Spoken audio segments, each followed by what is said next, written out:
87% of businesses in the U.S. are family-owned or operated, which creates a field of opportunities for those who are in those family businesses.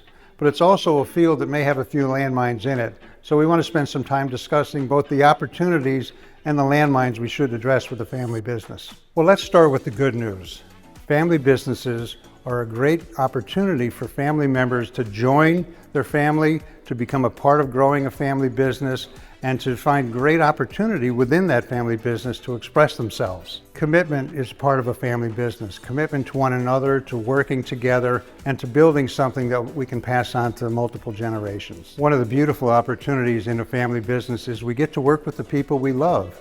Relationships at home find their way into the workplace, and there's a sense of comfort, connection that many businesses just don't enjoy if they're not a family business. How wonderful when a family can express their shared values in how they run a business, how they treat their employees, how they handle the wealth and the opportunities within a business. And finally, what a great place for a family legacy to be passed on to multiple generations. These are all great pieces of news for a family business. But the question is, will this wonderful family business have the potential to tear our family apart?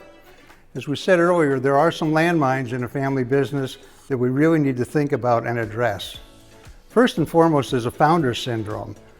Businesses, and particularly family businesses, often have a founder, that person who had the idea, who was the driver of the business, and really had a vision and mission in mind.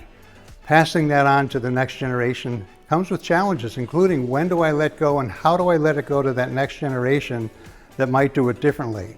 The flip side of that is those persons coming next have some pretty big shoes to fill. They may not be mom or dad. They might be different and want to do things their own way. You can see how the rub between founder syndrome and filling those big shoes can be a problem. Let's also remember that there's a challenge that can be expressed through sibling rivalry. Not all of us have the same set of skills, the same aptitude for certain businesses, and if we require that everything be equal all the time, you can see how we might create some challenges between those siblings. Let's address another hard topic, and that's called entitlement. Generations who are joining a family business may feel that they are owed an opportunity or a place in the family business just because they share the last name. That entitlement can get in the way of being focused on the mission, what value I'm bringing to the company, and can really lead to a sense of malaise across the company. The flip side of entitlement can be that sense of feeling trapped in the family business. Because I share the last name or because mom or dad started the company, I now feel like it's my obligation and role to continue that. What if I have a different calling? What if I've been prepared to do something else in life, or I'm going to step away from the family business for a while? If I feel trapped, you're not going to get the best of me. And the final landmine is frankly just role confusion. Am I a family member? Am I a business owner?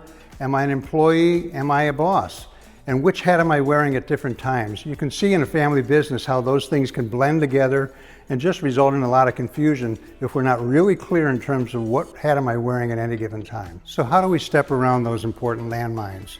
For the founders, it's really important to embrace your stewardship. Good stewards know that they are not eternal, that it really never was theirs to begin with, and that they're going to pass it along to someone else. For the next generation coming in, it's the opportunity to say, we might do things a little different. We have not just big shoes to fill, but big opportunities that we can take and grow the company in new directions. If we're worried about sibling rivalry, it's really important to know that life is not a zero-sum game. I don't get less just because you got more. In fact, there's plenty to go around. And in a company business, we want to be looking more for opportunities rather than, did Johnny get more than I did? It's important that any family business allow the opportunity and the expectation that we will earn our way. That's how we do away with entitlement. We actually have to find our path and what we can contribute to that company. If a person's feeling trapped in a family business or feeling contained in some way, let's remember that it's okay to look for that next calling and see how even your participation in the family business to date has prepared you for the next step. And is our family business allowing for that? It can be a great success for a family member to move on to and create something else. And finally, the big one, know your role. I might be an employee, I might be a boss, I might be a board member, I might be an owner, but remember, I'll always be a family member. At the Center Consulting Group, we do a lot of work with family businesses. One of our first entrees into working with a family is succession planning. Who's coming next in in line to lead the company forward. That often involves some leadership coaching to help develop that next generation and adapt their skills to stepping into that right role. In a family business, there will be conflicts. There'll be conflicts because we're a business and we have problems to solve, and there'll be conflicts because we're a family and families have conflicts.